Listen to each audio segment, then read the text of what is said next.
worship you, Lord. Terus angkat tanganmu, saudara. Terus berdoa, terus berdoa. Continue to pray, minta sama Tuhan.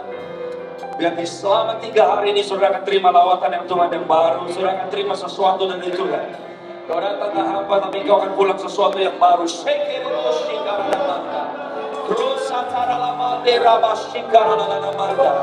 Oh, haleluya. Haleluya. Kami rindu hadirat Tuhan.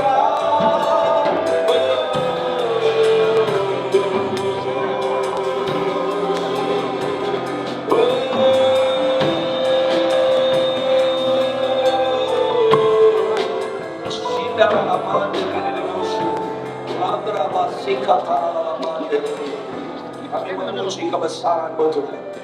Sungguh tidak ada yang lain selain Yesus yang layak. Terima kasih bahwa di Thanksgiving tahun 2023 Tuhan, Kau membawa kami suatu berkumpul dalam hadirat-Mu.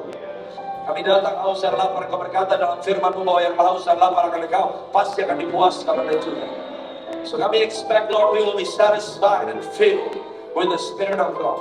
Terima kasih. I'm seeing a vision right now bahwa ada hati-hati di tempat ini, saudara. Hati-hatimu seperti parit yang kering, tapi Tuhan akan airi. A fresh move of the Spirit akan mulai melanda keluarga-keluarga yang berkumpul. And even gereja IBC Philadelphia and the other churches yang berkumpul di tempat ini, new things Tuhan akan lakukan di tahun 2024, fulfilling the vision apa yang Tuhan sampaikan bagi bertahun-tahun sebelumnya. You are entering into a season of fulfillment, says the Lord. Kami bersyukur Tuhan Yesus. Kami bersyukur untuk apa yang Tuhan Kau sedang dan akan terus kerjakan di dalam kehidupan masing-masing setiap kami dan juga tubuh Kristus yang ada di tempat ini. Terima kasih Bapa, kami berdoa berikan kepada kami hati yang menangkap, pikiran yang dapat memahami, mata yang terbuka untuk melihat, telinga yang terbuka untuk mendengar apa yang Roh Kudus mau sampaikan kepada kami. To Jesus be all the praise, the glory and the honor in Jesus' name. Semua yang siap menerima firman Tuhan, mari sama-sama katakan amin. Mohon bersama-sama berikan buat Tuhan Yesus. Sebelum saudara menurut saya 5 orang katakan, you will be blessed tonight in the name of Jesus. Katakan kamu diberkati oleh firman Tuhan. Amin. Haleluya. Selamat malam dan shalom saudara. Saya bersyukur berada di antara saudara semua. Ya, saya belum tidur. More than 24 hours, saudara. Saya nyampe di New York jam 5.30. 2.5 hours drive ke sini and the retreat began. Saya ngomong sama anak-anak muda. Tapi saya percaya sebab apa yang Tuhan lakukan selama 3 hari ke depan, my spirit is alive. Saudara, when the spirit is alive, maka tubuh jasmani saudara akan di-overtake. Ya. Saudara, ada satu dimensi di mana when you walk in the Spirit of God, maka roh Tuhan akan memampukan bahkan tubuh jasmani saudara to be under the control of the Spirit. And itu yang saya alami, saudara. Physically I'm very tired, tapi my spirit is alive sebab saya tahu saudara semua datang lapar dan haus akan Tuhan, dan Tuhan pasti akan puaskan saudara. Nah, saudara buka sama-sama dengan saya 2 Korintus pasal yang ketiga, saudara. Dari ayat yang ketiga sampai ayat yang ke-6. Dan malam hari ini yang diberikan sebagai tema session malam hari ini adalah the anointing. Katakan sama-sama dengan saya, the anointing. Saudara dan saya butuh pengurapan Tuhan. Sebab di tengah generasi di mana saudara bisa ke YouTube, saudara bisa dengarkan khotbah ratusan, ribuan, bahkan jutaan. Saudara mau dengerin khotbah yang kau dengar di YouTube nggak selesai. Khotbah yang saudara tangkap di YouTube nggak mungkin selesai. Nah saudara, because of so many message yang saudara bisa terima, saya boleh minta tolong ini dimatikan nggak? Ini ada suara. Kayaknya dari speakernya ini. Right? If we can turn that off, that'll be wonderful. Saudara, kalau saudara lihat ke YouTube, saudara lihat ke internet, saudara. Sekarang saudara akan temukan banyak sekali hal-hal yang mencoba untuk menjelaskan Tuhan, untuk masuk akal di dalam pikiran dan nalar logika kita. Saya katakan kepada anak-anak muda, apalagi di Amerika, sulit untuk anak-anak muda bisa mengenal Tuhan. Kenapa? Because we are competing dengan teknologi. Kita berkompetisi dengan informasi yang sedang diterima hari-hari ini yang merajalela. Banyak orang yang berkata, well pastor, kalau demikian, apa yang terjadi dengan generasi kita? Bagaimana caranya kita bisa memenangkan generasi anak-anak muda? Dan sekarang ada satu kata yang menurut saya suka disalahgunakan, kata relevan. Saudara, waktu saya renungkan, tahukah saudara bahwa Tuhan yang kita sembah di dalam nama Yesus tidak pernah berubah dari dulu, sekarang, sampai selama-lamanya. Zaman bisa berubah, dunia bisa berubah, tapi Tuhan tidak pernah berubah. Apa yang menjadi jawaban saudara dan saya? Apa yang menjadi jawaban anak-anakmu? Apa yang menjadi jawaban generasimu? Apa yang menjadi jawaban keluargamu? Apa yang menjadi jawaban masa depanmu? Tetap sama, namanya Yesus. Kalau saudara dan saya menolak nature Tuhan yang supranatural, sekarang orang susah percaya dengan the supernatural nature of God. Kalau saudara menyembuhkan orang sakit, itu dibilang aneh. Saudara bernubuat, itu dibilang aneh. Dan akhirnya banyak orang yang nggak ngerti dimensi supranatural. Kita membuat akhirnya mengikut Tuhan sesuatu yang bisa ditelaah dan dimengerti hanya oleh karena logika kita. Sedangkan when the church, waktu gereja kehilangan aspek supranaturalnya. Kalau saudara dan saya nggak tahu bahwa kita adalah manusia roh, sebetulnya gereja sudah kehilangan fungsinya. Apa sih jawaban buat dunia ini yang semakin maju teknologinya? Gak ada yang lain, Yesus. When you pray for the sick is healed in Jesus' name. Waktu kau bernubuat, kau katakan, ada jawaban. Tuhan berkata, di situ pengharapan dilepaskan kepada orang-orang. Sekarang orang-orang lebih pergi ke dukun daripada ke Tuhan. Orang-orang lebih cari ke dokter dan alat medis daripada ke Tuhan. Waktu gereja kehilangan the supernatural power, apa yang membuat saudara dan saya supernatural? Katakan sama-sama dengan saya, anointing. Anointing bukan cuma getar-getar. Anointing bukan cuma suara terus keluar, and then you do nothing. Anointing nggak seperti itu. Anointing nyata dalam hidup saudara. Anointing bisa dirasakan. Anointing membawa dampak dan perubahan. Dan itu yang kita mau bahas sama-sama pada malam hari ini. Wow, saudara, kita buka sama-sama terlebih dahulu dari 2 Korintus pasal yang ketiga. Saya mau saudara melihat suatu ayat saudara yang baru-baru ini Tuhan bicara dengan kuat kepada saya, dan saya rindu untuk saudara memperhatikannya bersama-sama. Dikatakan, ialah membuat kami juga sanggup menjadi pelayan-pelayan dari suatu perjanjian baru yang tidak terdiri dari hukum yang tertulis, tapi dari roh. Katakan sama-sama dengan saya, roh. Sebab hukum yang tertulis mematikan, tetapi roh menghidupkan. Tanpa Roh Kudus, Alkitab hanya jadi senjata saudara argumentasi dengan orang dengan doktrin. Tanpa Roh Kudus, Alkitab menjadi satu sumber suami istri berantem. Lu nggak tahu tuh Alkitab ngomongnya A, lu nggak tahu tuh Alkitab ngomongnya B. Tanpa Roh Kudus, tanpa dimensi spiritual, maka Alkitab hanya menjadi senjata argumentasi. Kalau saudara dan saya melihat firman Tuhan tanpa Roh Kudus, maka saudara akan melihat firman Tuhan dan saudara akan bilang, ini nggak relevan lagi dengan zaman saya. Yang membuat firman berkuasa adalah Holy Spirit, the power of the Spirit. Makanya Yohanes pasal keempat berkata bahwa Tuhan mencari penyembah-penyembah benar yang menyembah di dalam roh dan tanpa Roh Kudus, firman yang dibaca hanya menghasilkan pengikut. Tapi dengan Roh Kudus, firman yang saudara baca melahirkan penyembah. Sekali lagi saya ulang, tanpa Roh Kudus, firman yang saudara baca, firman yang saudara bagikan hanya melahirkan pengikut-pengikut. Tapi firman dengan Roh Kudus melahirkan penyembah-penyembah yang menyembah Tuhan di dalam roh dan kebenaran. Paulus, saudara, banyak orang bilang gini, kita di perjanjian baru. Saudara tahu nggak sih semua surat Paulus, waktu Paulus tulis, saya ngomong sama anak-anak muda tadi, semua surat yang ditulis oleh Paulus, waktu Paulus menulis semua suratnya, Injil belum ada satupun yang ditulis. Saudara sadar nggak waktu Paulus dapat bawaan kepada Yesus, setiap surat Paulus menyiratkan dan memberikan bawaan kepada siapa Yesus. Paulus nggak pernah ketemu Yesus. Jadi kalau ada orang yang bilang pastor perjanjian lama sudah nggak relevan, jangan bilang. Anda hapus perjanjian lama. Kalau perjanjian lama dihapus berarti Tuhan bukan Tuhan yang benar. Apa yang memampukan Paulus untuk bisa memahami Tuhan, mengalami Tuhan? Belum ada Injil. Dia nggak pernah baca Matius, Markus, Lukas, Yohanes. Nggak ada, belum ditulis. Injil ditulis puluhan tahun setelah zamannya Paulus. Paulus nggak pernah ketemu sama Yesus. Holy Spirit yang ada di dalam Paulus, yang membuat firman yang dibaca di perjanjian lama, Paulus bisa lihat Yesus di perjanjian lama. Itu misteri.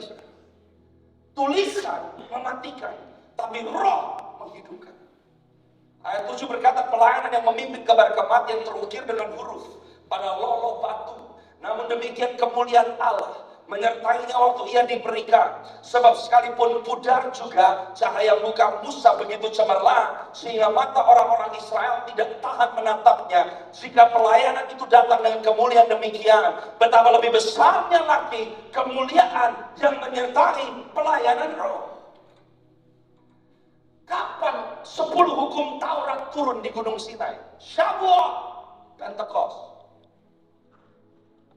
Kalau saudara baca di kitab Keluaran, sebelum 10 hukum Taurat turun, Tuhan bilang sama Musa, siapkan rakyat ini 3 hari. Dalam 3 hari mereka harus mentahirkan diri, sebab aku mau ketemu sama mereka. Sebab aku mau menjadikan mereka suatu kerajaan, imam dan raja. Saudara bisa baca.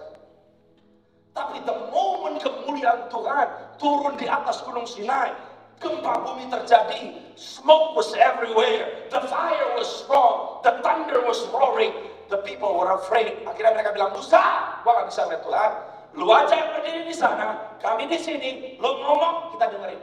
Padahal the opportunity untuk mengenal Tuhan, mengalami kuasa Tuhan, mengalami kemuliaan Tuhan, itu harusnya dialami sama satu bangsa. Akhirnya apa yang terjadi? Waktu 10 hukum Taurat turun, 10 hukum Taurat itu, tanpa orang Israel mengalami perubahan dan berjumpa dengan Tuhan secara supranatural, itu menghancurkan mereka. Tapi Musa beda. Musa menerima 10 hukum Taurat. He saw the glory of God. The fear of the Lord ada atas Musa. Itu membuat Musa orang yang berbeda. Tanpa kuasa Roh Kudus, tanpa saudara dan saya ada di dalam dimensi supranatural, maka saudara dan saya hanya datang ke gereja kayak mayat, pulang juga kayak mayat. Saya bilang sekarang, oh pujiannya kurang enak. Hei, pujian bukan buat saudara, pujian buat Tuhan. Setiap orang yang datang ke pujian penyembah, Anda mempersembahkan sesuatu kepada Tuhan. Sebab pujian penyembahan bukan buat saudara. Sekarang mentalitasnya berubah.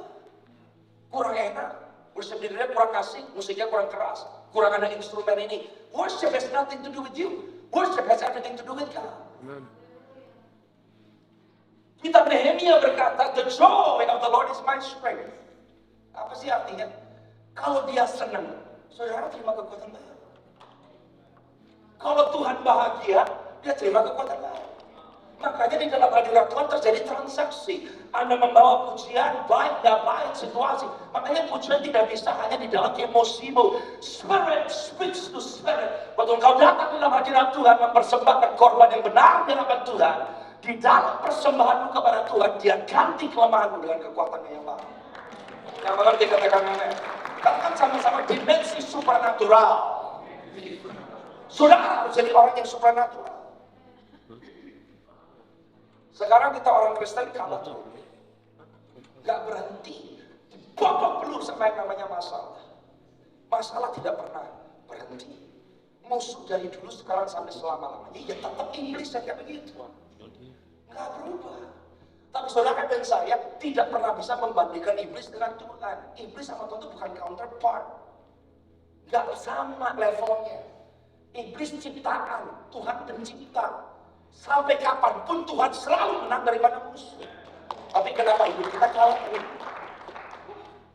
Why are we under attack all the time? Kenapa kita babak belur all the time? Karena kita nggak ngerti how to walk in the supernatural dimension. Makanya Paulus bilang, kalau sampai waktu hukum itu turun ke Musa, belum ada kasih karunia Tuhan, belum ada the outpouring of the Holy Spirit yang terjadi di Kisah Rasul pasal yang kedua, kemuliaan begitu nyata. Apalagi saudara dan saya menerima pelayanan roh, kemuliaan yang lebih besar tersedia buat saudara dan saya. Yang mau katakan amin, yang mau katakan amin. Nah, buka Mazmur 133. Saya mau kasih tahu sama saudara, jika urapan Tuhan beroperasi dalam saudara, apa yang akan terjadi?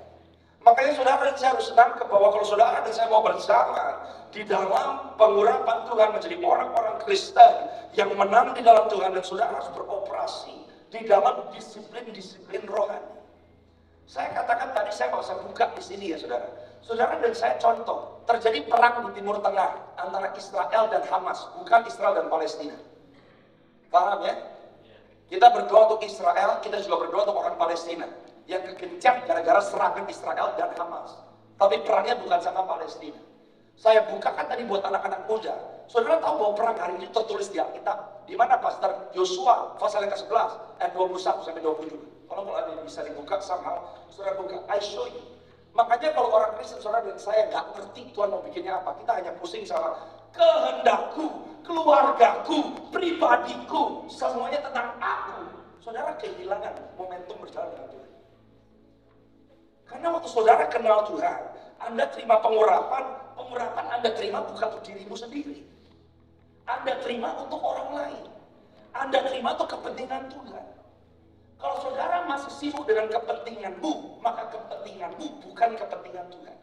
Tapi waktu engkau menjadikan kepentingan Tuhan kepentinganmu, maka kepentinganmu tanggung jawabnya Tuhan. Harus berubah. Saudara watch. Pada waktu itu Yosua datang dan melenyapkan orang enak dari pegunungan dari Hebron, Debir, Anak, seluruh pegunungan Yehuda, dan dari seluruh pegunungan Israel, mereka dan kota-kota mereka ditumpas oleh Yosua. Siapa sih orang-orang anak? Orang-orang anak itu raksasa-raksasa. Perhatikan ayat 22. Tidak ada lagi orang enak ditinggalkan hidup di negeri orang Israel, hanya di waktu perang mulai terjadi di bulan Oktober, Tuhan bicara dengan kuat kepada saya. Perhatikan kitab Yosua.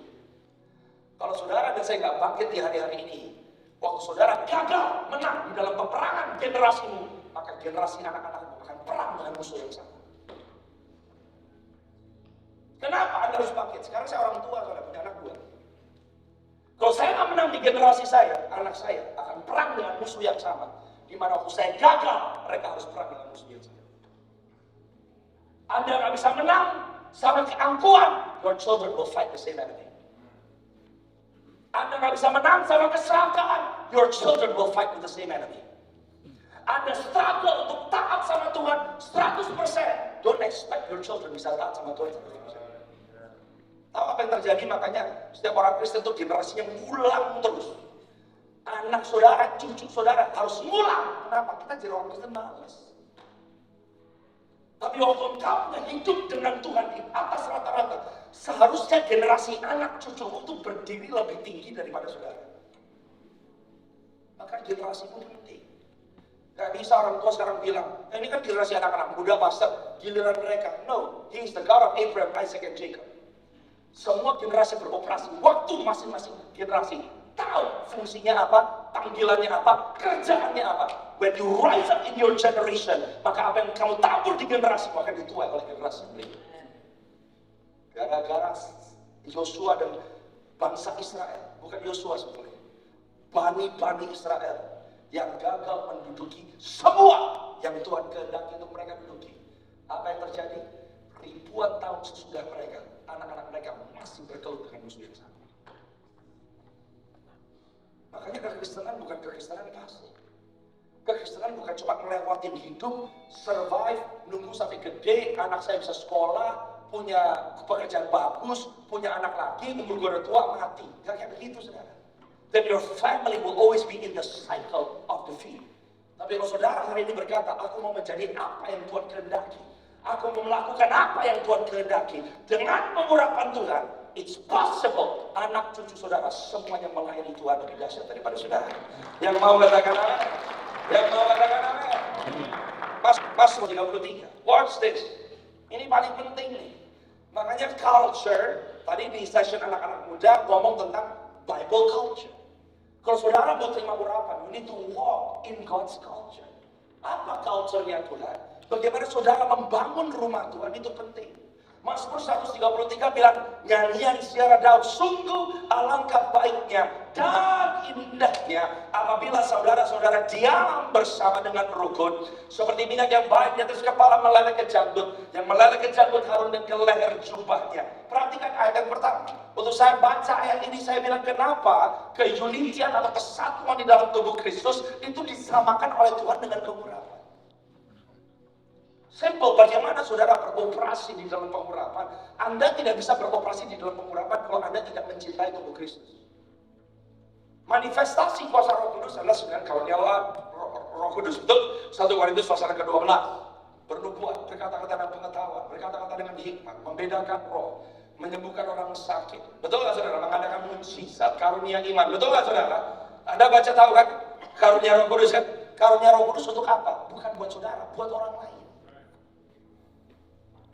Karunia Roh Kudus itu buat saudara sekarang. Katakan sama-sama dengan saya, sekarang. Karena di surga nggak ada yang butuh nubuatan.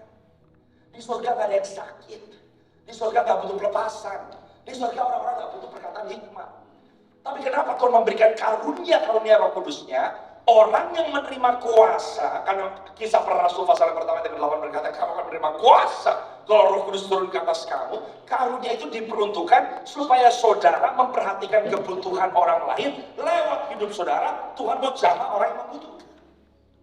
Karunia Roh Kudus diberikan buat kapan? Sekarang. Katakan sama-sama dengan saya, sekarang. Lewat saudara. Karena banyak orang yang butuh lawatan Tuhan. Waktu Anda peduli sama orang lain, peduli kepentingan orang lain, peduli kebutuhan orang lain, kebutuhanmu dijawab langsung oleh Tuhan. Kenapa dia kasih karunia Roh Kudusnya?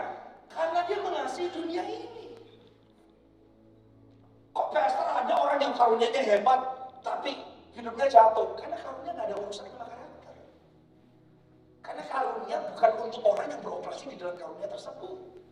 Karunia diberikan Tuhan untuk orang-orang yang membutuhkan efek dari karunia tersebut. Orang bisa beroperasi dengan karunia, tapi karakternya memble. Karena karakter nggak ada urusannya sama karunia. Tuhan nggak kasih karunia sama saudara karena karakter saudara bagus. Karakter kita disempurnakan hari semakin hari untuk menjadi seperti Kristus, supaya Anda bisa berdiri berkenan di hadapan Allah. Tapi karunia kau terima untuk kepentingan orang lain. Harus tahu itu. Tapi karunia dibutuhkan. Kenapa sih dibutuhkan, Pastor? Supaya saudara dan saya efektif jadi orang Kristen. Mengerti nggak ini, saudara?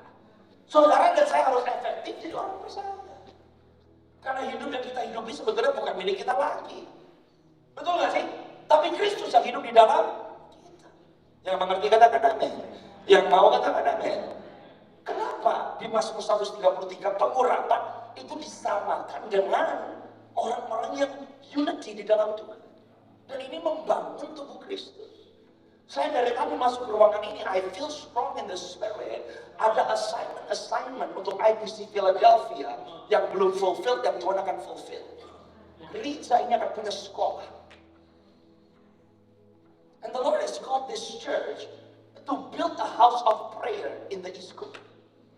Dan ini akan diselesaikan oleh Tuhan. Tapi ini membutuhkan semua orang yang ada di dalam wadah ini untuk bekerja sama untuk kepentingan Tuhan. Kenapa ada penting pengurapan? Sebab ayat yang pertama berkata, sungguh alangkah baiknya. Katakan sama-sama dengan saya, baik. Katakan sama-sama dengan saya, baik. Saudara, orang Kristen yang memberi, orang Kristen yang memberkati, apa bedanya saudara dengan non-profit organization untuk masih sedekah? Yang membedakan adalah anointing. Kalau nggak Anda berbuat baik, masih makan ke homeless. Orang yang nggak kenal Tuhan, agama lain juga bisa kasih makan ke homeless. Bedanya apa? The difference is the anointing. Kemampuan untuk berbuat baik di dalam standarnya Tuhan. Yang membedakan adalah anointing. Anda bisa kasih makan orang, Anda bisa tolong orang, tapi kalau Anda nggak bilang bahwa jalan keselamatan di dalam Yesus, Anda harus bertobat, Anda harus sembuhkan orang sakit, maka kebaikan nggak ada bedanya sama dermawan yang lain. Pengurapan membuat perbuatan baik saudara di atas rata-rata.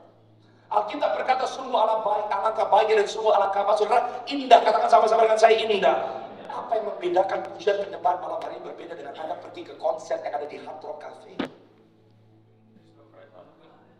The anointing yang membuat berbeda. Yang membuat lagumu berbeda sama orang artis rohani. Saudara hati-hati. Nggak semua artis rohani itu penyembah. Penyembah kenapa kita konotasikan dengan lagu? Siapa dia? Anda baca Yohanes pasal keempat. Waktu Tuhan ngomong sama wanita di Samaria, itu dahsyat betul. Dia sengaja pergi ke situ. Anda mau melahirkan jiwa, Anda harus keluar di zona nyaman.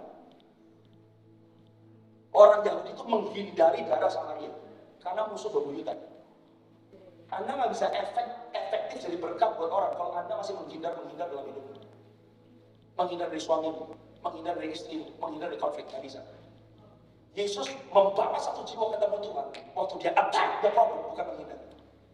Ketemu wanita Samaria Yang membuat orang ini bertobat apa sih saudara? Karunia Roh Kudus, berkata-kata dengan pengetahuan. Laki-laki yang kamu sama-sama sekarang bukan suami kamu. Kamu nabi. The anointing opens the door. Terus Yesus ngomong, akan tiba saatnya menyembah benar, bukan menyembah di gunung ini, bukan menyembah di tempat kamu menyembah, bukan di Yerusalem. Tapi Bapa mencari penyembah benar, yang menyembah di dalam roh dan kebenaran. Pewahyuan itu dilepas. Pertanyaan saya, itu perempuan jadi worship leader? Itu perempuan jadi apa? Jadi penginjil. Dia pergi ke kotanya. Dan dia nggak malu. Dia ngomong ke satu kota, ada orang bisa ngebaca dosa saya. Tapi saya hari ini ketemu sama juru selamat Kristus yang memerdekakan saya. Satu kota datang ke Yesus. Sampai orang-orang di kota itu bilang ke perempuan itu, awalnya kami datang karena cerita kamu. Tapi sekarang kami datang karena kami berjumpa dengan Mesias anak Allah. Haleluya. Pengurapan membawa saudara berjumpa dengan benar. Kalau enggak kita bisa nyanyi kering terus. Kita bisa datang ke gereja berpikir kita sudah menunaikan ibadah, tapi kita sebelumnya belum menyembah Tuhan dengan benar. Sungguh alangkah baiknya, sungguh alangkah indah. Apa yang membuat saudara dan saya indah di hadapan Tuhan? Tidak anointing. Bayangkan saudara, kalau kau datang ke gereja kau tahu dan kau alami kemenangan dengan Tuhan di dalam rumahmu.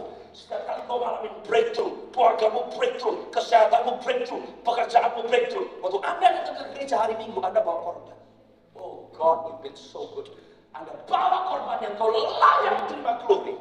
Dan kasih kekuatan baru, boom, Anda balik ke pekerjaanmu, ke rumah tanggamu. Engkau menang lagi, engkau menjarah musuh lagi, engkau menebus, melihat karya penebusan Tuhan, operasi dalam hidupmu. Engkau menarik orang-orang yang ada di dalam lumpur dosa. Engkau mengalami kemenangan, engkau datang lagi hari Minggu ke gereja. Engkau kembalikan lagi glorinya kepada Tuhan, engkau layak terima glory. Terima kekuatan yang baru lagi. That's a cycle of victory.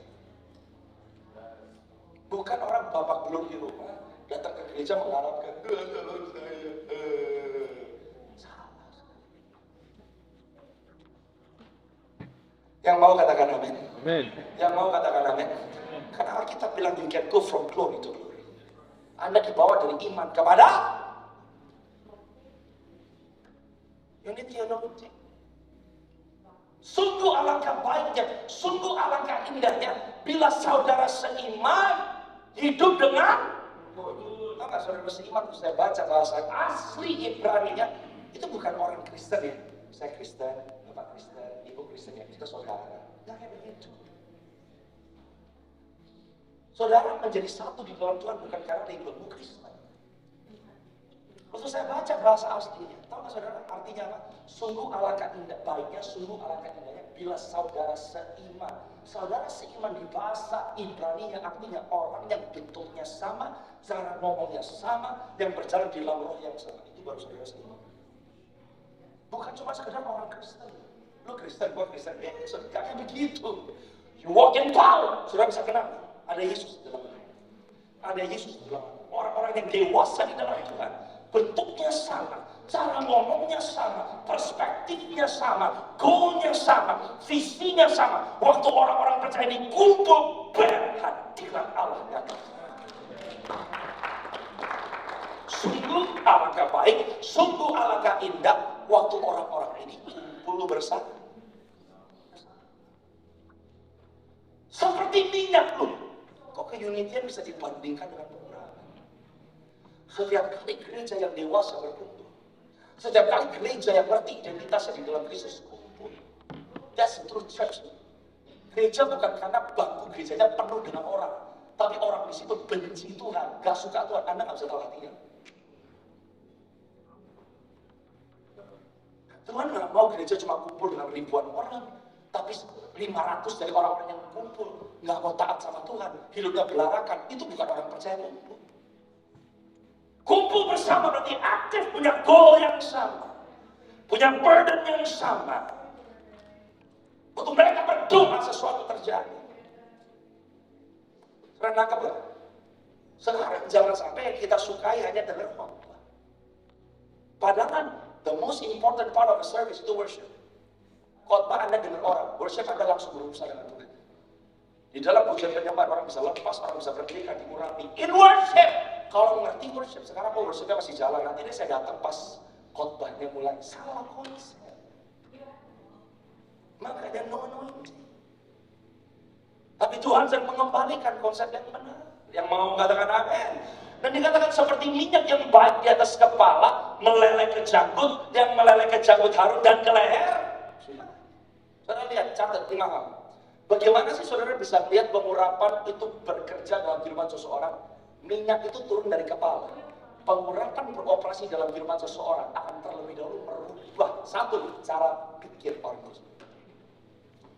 Nomor 2, pengurapan merubah cara memandang. Pengurapan memampukan engkau untuk mendengar suara Tuhan. Pengurapan memampukan engkau untuk berkata-kata dengan karunia Roh Kudus, dengan ilham yang dari Roh Kudus. Apa yang kau katakan memiliki kuasa dan otoritas. Pengurapan yang nyata dalam kehidupan orang percaya.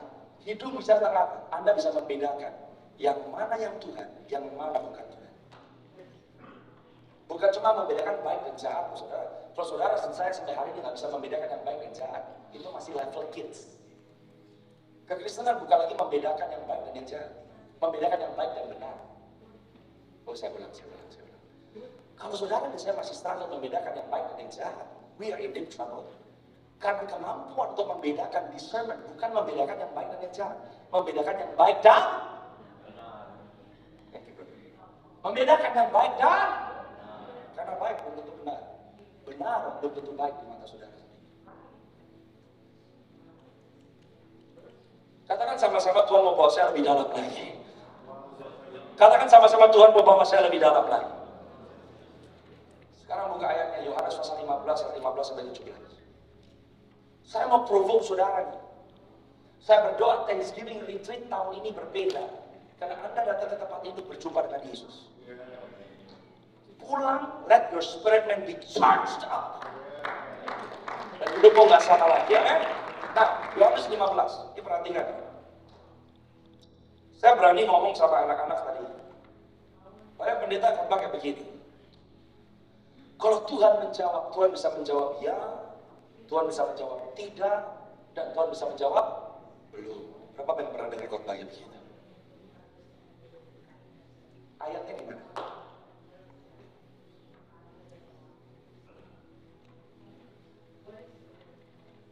Ayatnya di mana? Saya nggak nemu ayatnya. Saya ngomong sama anak-anak sudah, konsep doa itu udah salah. Saya baru ini lagi podcast. The Lord drop a revelation, merubah hidup saya. Tolong lagi, tell my people, doa itu bukan ngantri di antrian sembako. Seringkali kita orang Kristen kalau di doa ngantri di antrian sembako. Begini, Papa, mana?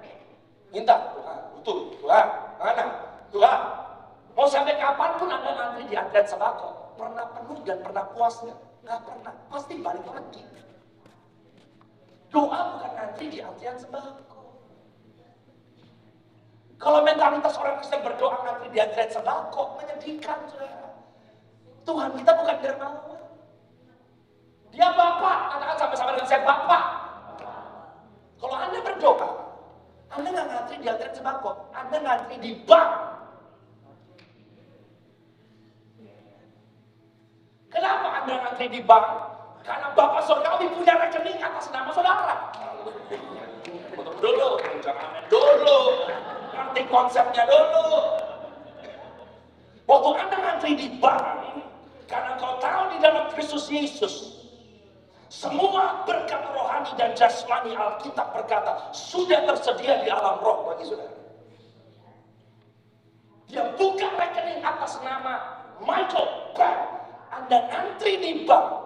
Pernah nggak Anda ngantri di bank bertanya-tanya, ada duitnya ya? Aduh, ada duitnya nggak ya?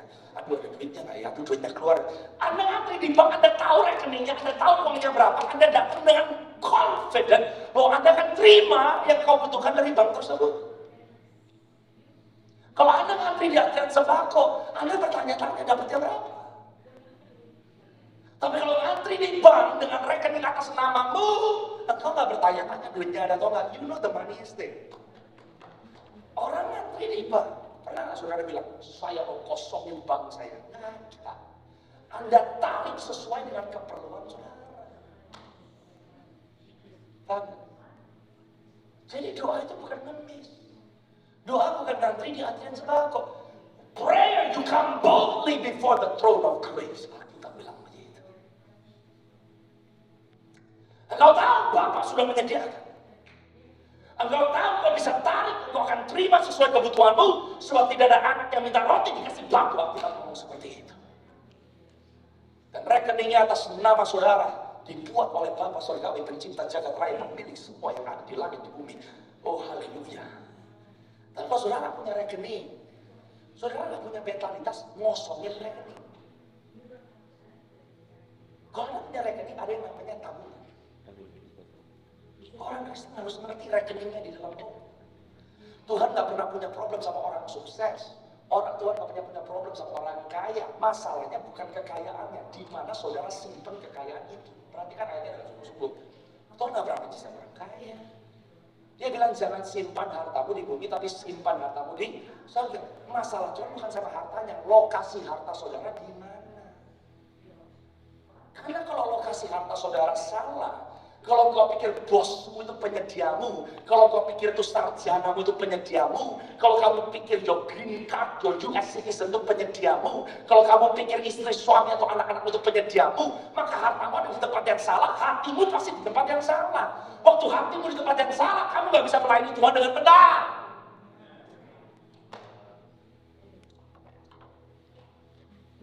Tapi kalau kau tahu pekerjaanmu, bisnismu itu dipakai Tuhan untuk memberikan pemasukan, tapi sumber pemasukannya bukan bisnismu, bukan kerjaanmu, tapi Jehovah Jireh yang duduk di atas tahta yang maha tinggi. Beda.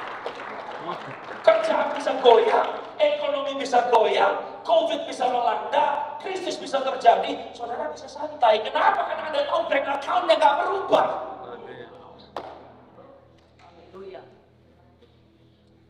And when you pray, Anda gak ngemis. You pray boldly. Dan saudara berdoa, kenapa sih saudara sumbang beri? Saudara, prinsip kerajaan itu tabur Tuhan. Saudara nggak bisa bilang, saya udah pelayanan, kenapa Tuhan nggak memberkati pekerjaan saya? Kalau Anda minta berkat finansial, jangan tabur pelayanan, tabur benih. Banyak orang Kristen salah nabur. Lu pukul rata, udah melayani lu Tuhan, udah asyik, udah masak, mana bisnis saya nggak diberkati? Sering sama melayani gak ada hubungannya sama bisnis lo. Anda mau bisnisnya diberkati, tabur keuangan lagi. Anda tabur hadirat Tuhan. Gimana sih cara berdoa? Semakin banyak Anda diam di hadirat Tuhan, semakin banyak Anda berdoa. Apa yang Anda tuan? Bukan duit, hadirat Tuhan yang kau tuan. Kau tabur kebaikan. Apa yang kau tuan? Kebaikan. Anda mau lihat berkat finansial, benahi finansial tuh. Ikut siklus berkatnya Tuhan. Beri, give, sow. Maka kamu akan melihat multiplikasi mulai terjadi dalam finansial.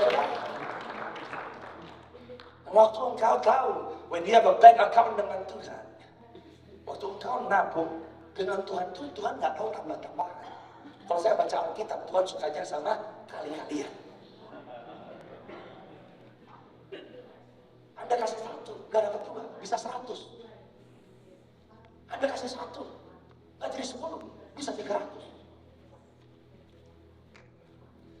Hidup Kristen. Kalau saudara tahu, my life is no longer mine but yours. Apa yang kau berikan untuk Tuhan? Itu multiply, itu multiply, itu multiply, itu multiply. Saudara bisa pergi dari satu blessing kepada blessing. From one blessing to the next blessing. From one blessing to the next blessing. Itu doa. Makanya gak perlu minta. Anda cuma perlu datang. Bapak Surgawi aku datang hari ini to say I love you. Terima kasih Tuhan. Di tengah-tengah problem aku hadapi, Engkau sanggup. Praise the Lord. Prayer. That's prayer. Apa yang menentukan itu? The anointing of the Holy Spirit. Yohanes 15 ayat 15 dan 17. Saudara berani belajar sesuatu nggak ini? Supaya kita tuh pengurapan tuh nggak cuma diminyakin, saudara. Mau diminyakin sampai klimis, lalat bisa skateboarding di sini, nggak ada gunanya, saudara.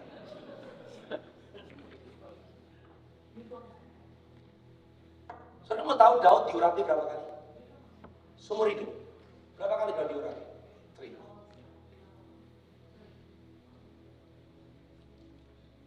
Dia diurapi waktu Samuel datang ke rumah bapaknya Jesse. Dia diurapi waktu dia jadi raja atas Yehuda di kota Hebron. Dan dia diurapi di Gunung Sion waktu dia menjadi raja atas seluruh Israel. Dan bisa menang sebegitu banyak peperangan.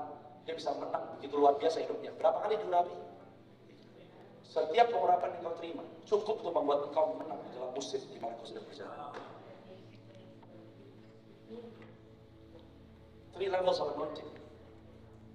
Pengurapan yang pertama, waktu Daud pertama diurapi oleh Samuel, dia langsung gak ketemu tahta, dia ketemu dikejar-kejar sama Saul, dia ketemu masuk ke gua Adullam, dia ketemu sama pecundang, pengecut orang kelilit utang. Saudara pikir pahlawan-pahlawan Daud itu orang-orang the best? Pahlawan-pahlawan Daud yang nantinya dipanggil pahlawan Daud itu semua pecundang-pecundang yang kumpulnya di gua Adullam. Daud bisa bilang gini, udah gue dikejar-kejar, hidup udah apes kayak begini, suruh ngurusin orang kayak begini, nggak mau. Daud nggak bilang begini. Dia tetap layani.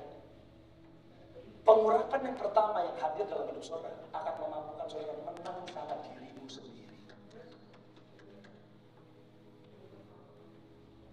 Yang mengerti kadang-kadang. Pengurapan yang kedua yang ada atas Daud memampukan Daud untuk menang terhadap apa? Kehendaknya sendiri. Pengurapan yang ketiga yang Daud terima di Gunung Sion, baru pengurapan dia bisa berkat melayani bangsa. Amin. Anda terima pengurapan untuk engkau bisa hidup berkemenangan di dalam Tuhan. Ini salah satu ayat yang lagi favorit buat saya. Sungguh alangkah baik. Ini ayatnya ini benar. Kenapa pengurapan disamakan dengan unity di dalam hadirat Tuhan? Karena Anda tidak akan berjalan dalam pengurapan kalau saudara nggak cinta sama rumah Tuhan. Saudara tahu nggak sih? Kalau Anda datang ke gereja, tujuannya untuk melayani. Kebalik, pelayan itu paling basic. Saya berdoa semua yang ada di IPC, Philadelphia, Ohio, dimanapun kau berada, tidak ada alasan kalau kau belum melayani Tuhan. You need to serve God. Sebab Alkitab bilang, aku tidak menyebut kamu lagi. Oke, ayatnya ngomong begini kan? Ayatnya ngomong, aku tidak menyebut kamu lagi hamba, atau ayatnya ngomong, aku tidak menyebut kamu hamba. Karena konotasinya beda. Alkitab tidak berkata, aku tidak menyebut kamu hamba. Tapi Alkitab berkata, aku tidak menyebut kamu. Jadi pernah dipanggil hamba? Tidak ada orang jadi sahabat Tuhan kalau belum pernah jadi hamba Tuhan.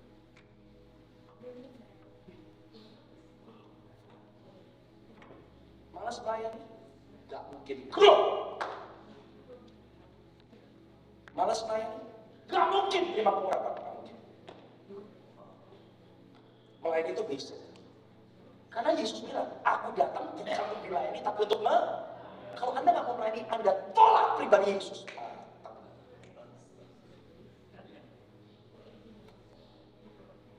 Sebab aku tidak menyebut kamu lagi hamba, sebab aku nggak tahu apa yang diperbuat oleh. Oh, haleluya. Saudara mau jadi hamba, tapi jangan hanya berhenti jadi hamba. Ini tuh kayak pedang bermata dua. Kalau kekristenan saudara hanya berdasarkan pelayanan, the moment pelayanannya berhenti, Anda mandek. Tahu nggak, segala sesuatu di dalam bentuk balance, katakan balance. Ada orang bilang, gak perlu melayani, kata dia. Ada orang pelayanan, toh. Tapi nggak lebih daripada pelayanan, maka kristenanmu stuck di pelayanan. Alkitab berkata, aku tidak menyebut kamu lagi hamba, sebab hamba tidak tahu apa yang diperbuat oleh Tuhan. Tetapi aku menyebut kamu sahabat, Karena aku telah memberitahukan kepada kamu segala sesuatu yang telah kudengar dari pengurapan. Memampukan saudara melayani orang. Tapi seperti saya katakan tadi, pengurapan merubah saudara.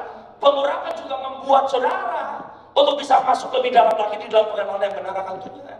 Pengurapan memampukan saudara untuk bisa peka dengan suara.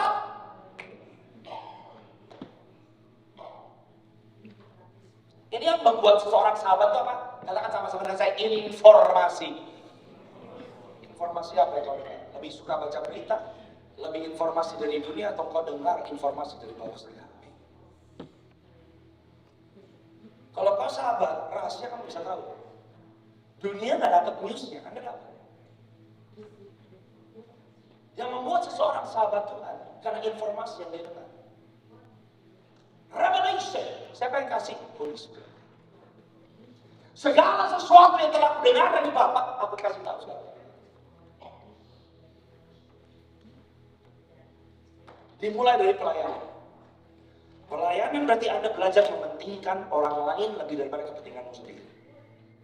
Karena nggak ada pelayanan kalau pelayanan untuk diri sendiri. Makanya orang yang ambisi, orang yang hatinya salah melayani pasti akan gugur. Karena pelayanannya bukan dibangun di atas perkara yang benar. Tapi kalau Anda melayani dan punya hati untuk orang lain, Tuhan akan bawa saudara semakin dalam dengan Tuhan. Makanya pelayanan jangan cuma jadi kayak dermawan, jangan cuma jadi hospitality doang. Untuk Anda melayani, Anda mulai dengar suara Tuhan, Tuhan mulai pakai hidup saudara jadi berkat buat orang lain. Bukan hanya apa yang kamu bisa lakukan secara fisik dan secara jasmani, tapi waktu kamu mulai mendoakan orang yang terlebih dilepaskan, yang sakit disembuhkan, di situ Anda terima rahasia dari Tuhan. Kenapa harus seperti ini? Ayat yang berikutnya keren sampai ayat 17. Bukan kamu yang pilih aku. Jadi Tuhan bilang gini, lo gak usah khawatir. Gak layak. Berapa banyak? Capek gak dengar orang Kristen bilang saya gak layak? Emang gak ada yang layak sebetulnya. Makanya Tuhan bilang, bukan lu. Bukan kerjaan lu. Bukan rekayasa lu. Bukan bisa-bisanya lu. Aku yang pilih kamu. Kalau aku pilih kamu, berarti aku tanggung jawab sama orang yang pilih. Hebatnya Tuhan gak cuma pilih saudara, Dia menetapkan. Katakan sama-sama dengan saya, menetapkan. Menetapkan berarti saudara gak cuma dipilih oleh karena kasih karunia Allah. Tuhan kasih sama saudara otoritas. Apapun yang kamu pegang dengan tanganmu pasti berhasil demi kemuliaan nama Tuhan. Oh, coba ya, Pak, saudara. Yohanes 15 ayat yang pertama. This is one of my favorite scripture. Yohanes 15 ayat pertama. Sebelum kita lanjut ayat 16, saya mau kasih tahu sama saudara betapa dahsyatnya kehidupanmu di dalam Kristus. Akulah pokok anggur yang benar dan Bapakulah. Satu ayat ini harus menghibur saudara. Artinya kalau Anda di dalam Yesus dan Anda mau taat dan mau ikutin yang jadi kehendak Tuhan, gak mungkin gagal. Udah pokok anggurnya Yesus, yang ngerjain siapa? Yang ngerjain siapa? Yang ngerjain siapa? Bapa. Bisa gagal? Saudara tahu gak sih Yohanes 15 itu bukan masalah berbuah gak berbuah. Kalau Anda di dalam Tuhan pasti berbuah. Kalau saya orang Kristen gak berbuah, Anda tidak di dalam Tuhan. Beberapa minggu yang lalu ada orang bilang di pasar, karena kecewa dengan dua hamba Tuhan, seseorang pindah agama lagi meninggalkan Tuhan. Saya gak kasihan. Kalau orang kecewanya sama manusia, ninggalinnya Tuhan, berarti orang itu gak pernah lahir. Kamu mau dikecewakan sama orang yang paling dekat di dalam hidupmu. Bisa kamu tinggalkan juru selamatmu yang menebus kamu dari kubangan dosa, dari neraka kekal. Kalau kamu bisa tinggalin Tuhan, kamu gak pernah memilih perjumpaan yang real dengan Tuhan. Dan Tuhan menetapkan saudara gak cuma bukan masalah berbuah gak berbuah. Tolong baca ayat yang kedua, 3, 4, dan 5. Gak usah dibuka. Ini bukan masalah berbuah gak berbuah, sudah pasti berbuah. Yohanes 15 lagi ngajarin bagaimana saudara gak cuma berbuah, tapi berbuah banyak dan berbuah sangat. Balik ke ayat 16. Amin. Apa yang membuat saudara bertumbuh? Gimana saudara bisa terima pengurangan Tuhan itu? Siapa yang kasih ilham sama saudara? Holy Spirit.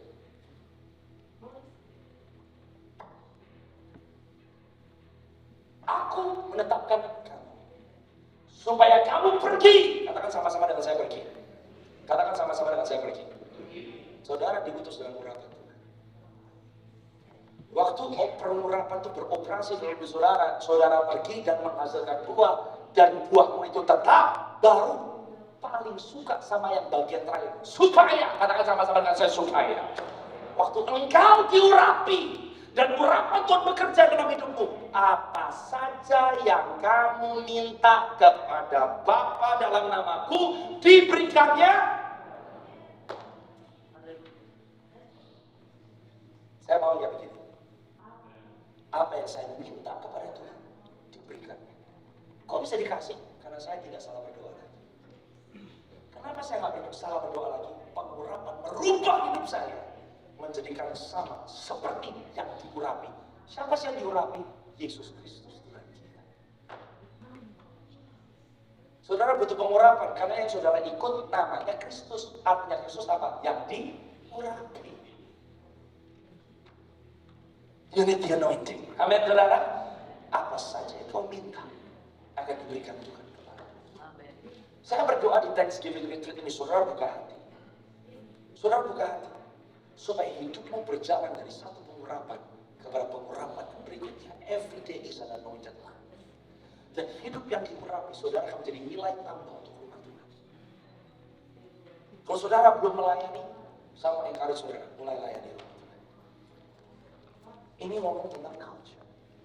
Ini ngomong tentang gaya hidup orang yang ada dalam kerajaan saudara. Waktu saudara mulai melayani, hidupmu bukan milikmu lagi, dan engkau mulai peduli dengan kepentingan Tuhan.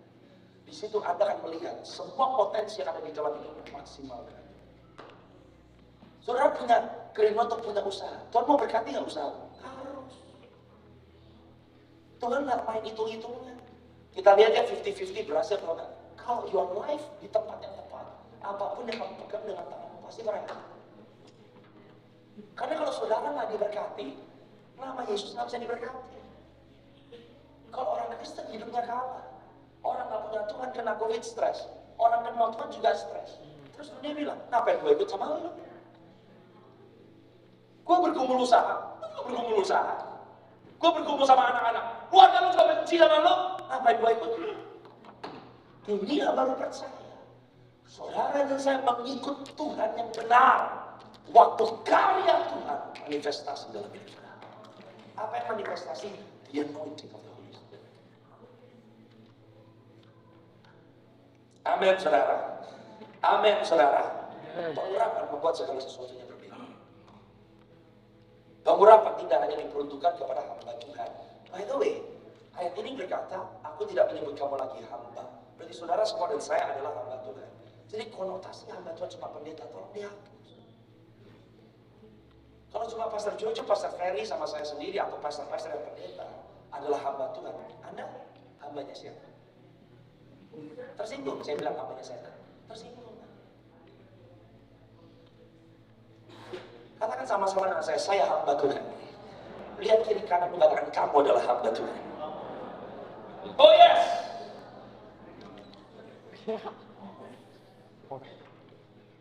Ada orang kerasukan di rumah, jangan telepon Pastor Ferry, telat, mati duluan orangnya.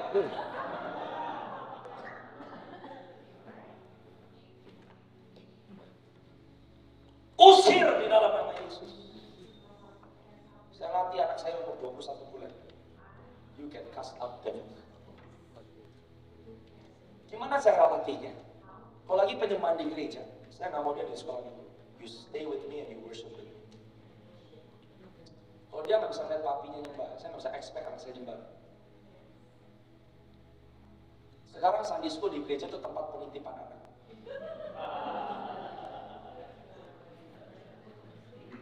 Dan Anda berharap guru Sunday School yang berubah anak saudara. Pernah nggak Anda ajak anak berdoa? Pernah saya sama Eliana juga angkat tangan Eliana, worship Jesus. Kalau malam saya tumpangin tangan. When you sleep, kamu dapat mimpi, kamu dapat penglihatan, kamu akan masuk ke surga, kamu akan melihat hal-hal yang ilahi, dan mata kamu akan terbuka melihat Yesus. Kalau saudara nggak mulai beroperasi dengan urapan itu, makanya kalah terus. Seharusnya program Sunday School bukan cuma ngajarin anak kecil gambar. Kasih tahu sama mereka how to walk on the road of the Spirit. Bahwa mereka bisa tunjuk Saya melihat dengan mata kepala saya sendiri, anak umur 4 tahun bisa ngusir setan. Karena ditanami nilai yang benar. Udah, tapi kalau kita yang orang dewasa nggak percaya sama kuasa supranatural Tuhan, jangan harap generasi yang kecil bisa percaya supranatural Tuhan. Kita aja skeptik. Lihat malaikat yang benar pasal. Tapi kok saya bilang, ada pocong. Lu percaya ada pocong di situ.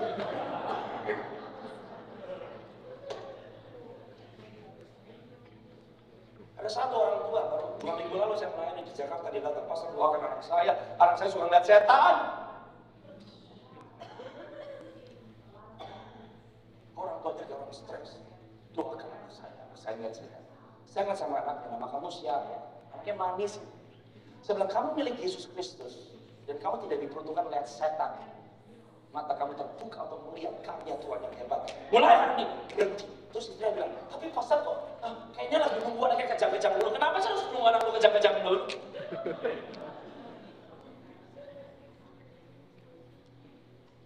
When you don't know how to operate in anointing, maka rumahmu berantakan. When you don't know how to operate in the anointing, keluargamu berantakan. Karena kamu nggak tahu cara pakai otoritasmu. Karena orang tua itu bisa ngomong sama anaknya, no, kamu anak titipan Tuhan, bukan anak titipan iblis.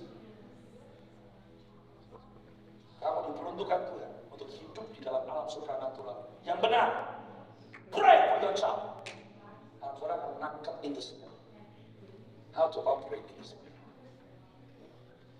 Alkitab berkata bahwa di hari zaman Tuhan akan pakai anak-anak kecil untuk berdoa. Orang tua nyiapin nggak anak-anakmu berdoa?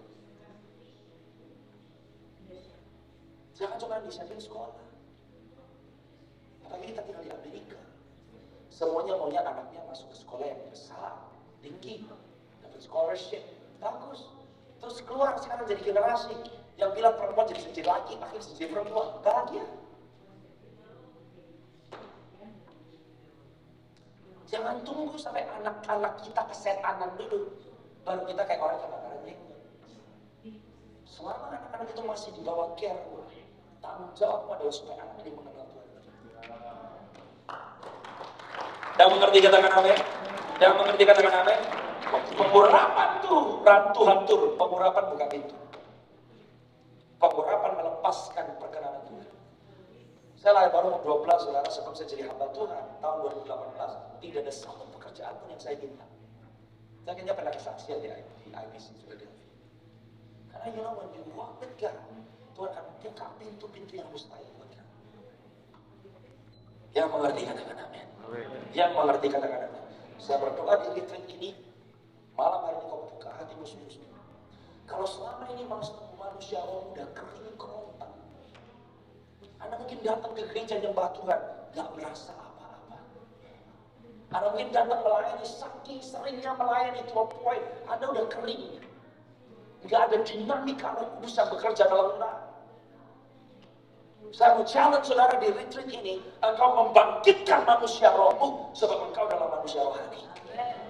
Roh ngomong sama roh, bukan ngomong di sini. Firman yang cuma ngelahirin di sini, Anda jadi ahli teologi. Ahli teologi kayak orang Farisi. Yesus mau dibunuh, Yohanes Pembaptis mau dibunuh. Even siapa yang mau dibunuh? Lazarus mau dibunuh.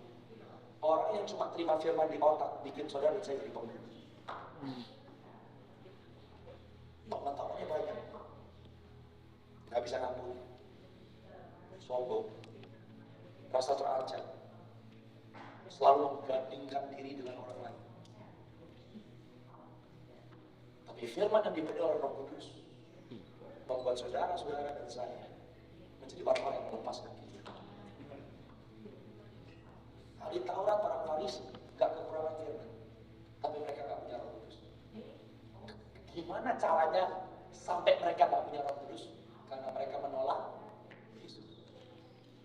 Mungkin saudara dan saya bisa bilang, aku Kristen, aku terima Yesus jadi juru selamatku. Tapi Tuhan Yesus bukan hanya datang sebagai juru selamat, dia datang sebagai Tuhan dan Raja yang memerintah. Waktu orang percaya tidak mau tunduk kepada otoritas Tuhan, orang tersebut sedang menolak Yesus.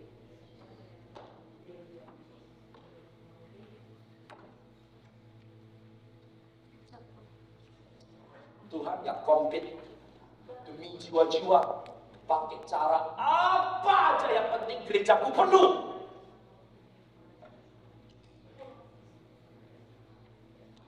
Dia sayang sama dunia, dia kasih nyawanya, tapi dia nggak mau anak-anak kecil yang ada di dalam gereja. Dan tetap cari yang namanya mempelai hatinya seperti mempelai laki-laki.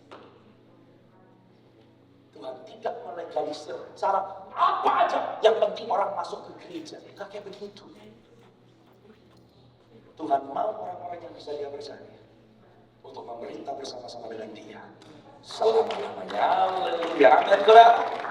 Saya berdoa, waktu pengurangan Tuhan bekerja, keluarga akan terima terobosan, keuanganmu pasti terima terobosan, kesehatanmu akan terima terobosan, pelayananmu akan terima terobosan. Every aspect of your life akan menerima terobosan, dan saudara menjadi orang-orang yang berterobos. Anda diberkati supaya Anda jadi berkat. Hidup yang kamu hidup bukan kamu lagi yang hidup, tapi Kristus yang hidup di dalam saudara.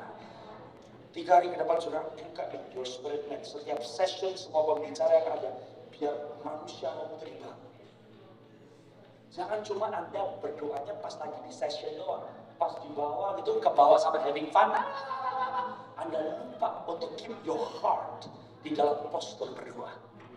Tapi kalau Anda serius dengan Tuhan, saya berdoa, retreat 2023 merubah hidup saudara.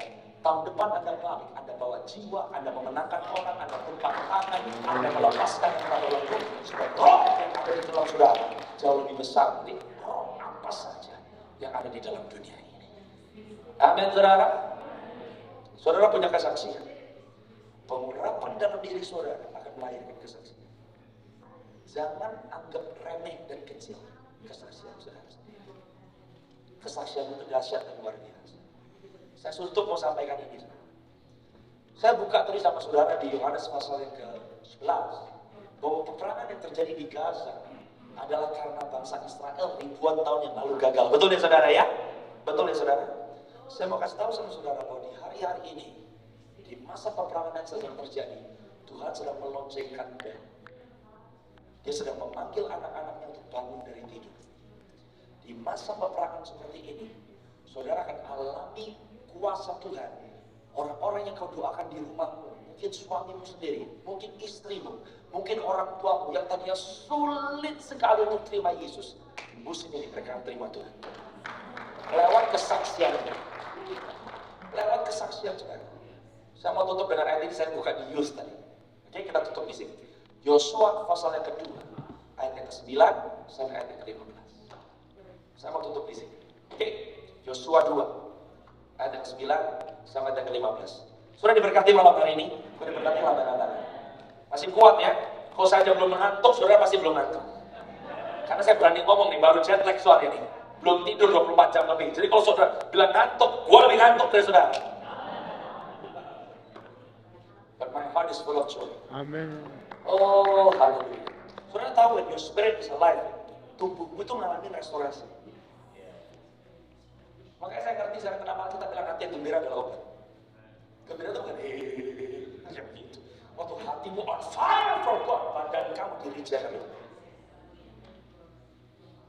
The anointing punya anti-aging, anti-cancer properties. Haleluya. Katakan sama-sama dengan saya spirit.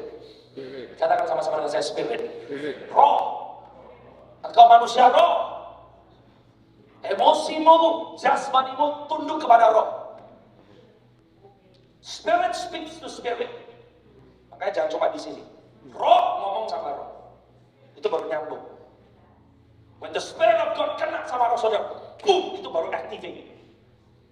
Kalau mau di kelas sampai sini, sampai kapanpun ini nggak bisa ngelakuin iman, nggak bisa, karena iman nggak bisa di sini. Iman di dalam roh, bukan di sini.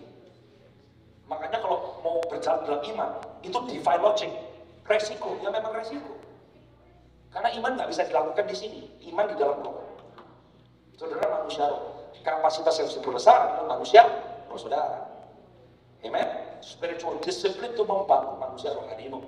Nah, saudara di Yosua pasal yang kedua, di tengah-tengah masa peperangan waktu orang Israel mau masuk ke tanah Kanaan, mereka ketemu satu kota yang namanya Yeriko.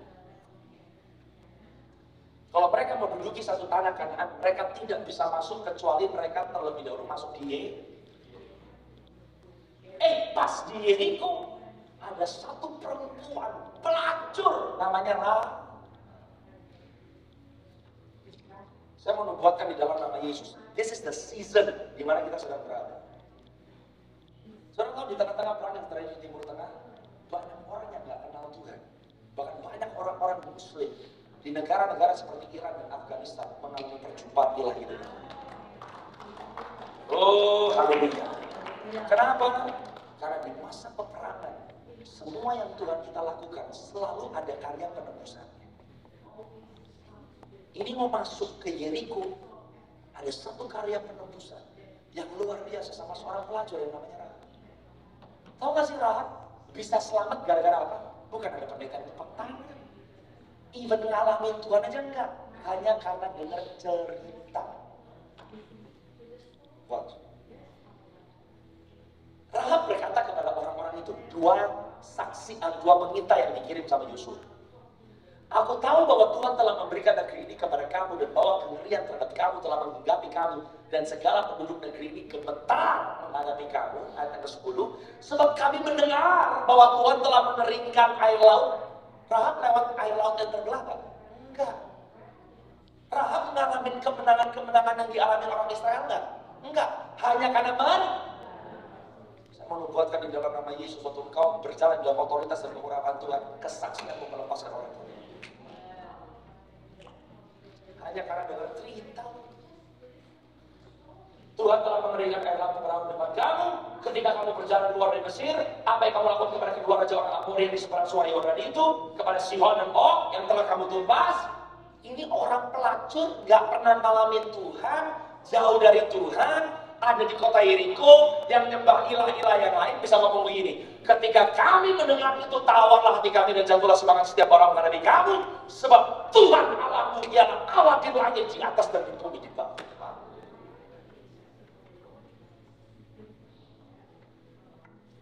Yang ngomong bukan Yosua, yang ngomong bukan pengintai, pelacur. Karena dia mendengar apa yang Tuhan lakukan dalam hidup orang percaya.